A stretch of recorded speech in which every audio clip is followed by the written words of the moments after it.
Alright, so today we're going to be looking at volume. And volume means something that we're trying to find that's three-dimensional that we can put inside of something. So area and perimeter was two-dimensional. So that's what it was. It's like a flat piece of paper. Flat piece of paper is a rectangle, right? So if we look at this, this is a rectangular prism. That means that it's in three dimensions. It has three lengths that we're looking at instead of the two-dimensional, which is only two lengths. So a tissue box, a refrigerator, any type of box is usually like a rectangular prism. So if we want to look at volume of a rectangular prism, all of you always say length times width times height when we're looking at area and perimeter and volume. And it's great that you remember this, but I want you to understand that when it's three dimension, that's when we're looking at three lengths. When we look at area, it's just length and width. So from here, what you can see is last week we were looking at area, and area is length times width of a rectangle, right? So that's length and width. So usually when we look at length and width, the length is the area that we're looking at is the bottom rectangle. So it looks like that. So then the length is usually the long side. The width is usually the small side, right? And then it's height. Height is how tall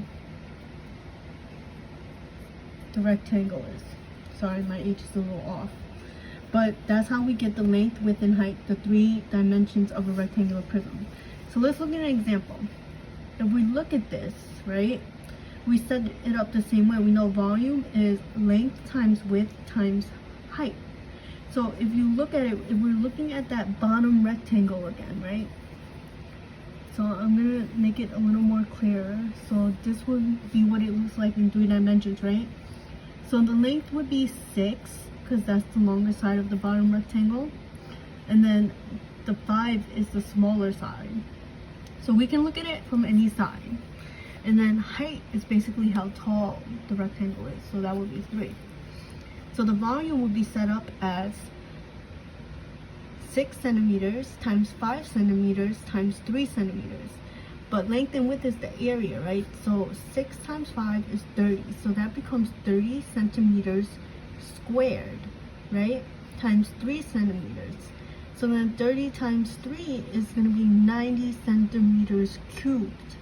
So from here, that would be our answer for this rectangular prism. The volume of this rectangular prism is 90 centimeters cubed.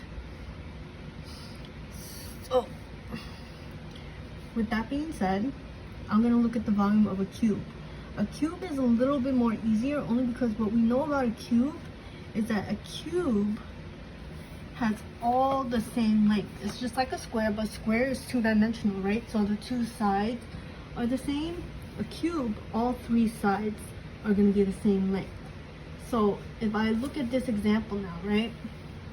If one side is 10 feet, that means that I also know that this side is going to be 10 and the height is also going to be 10. So it becomes 10 feet times 10 feet times 10 feet, which is going to equal to 1,000 feet cubed.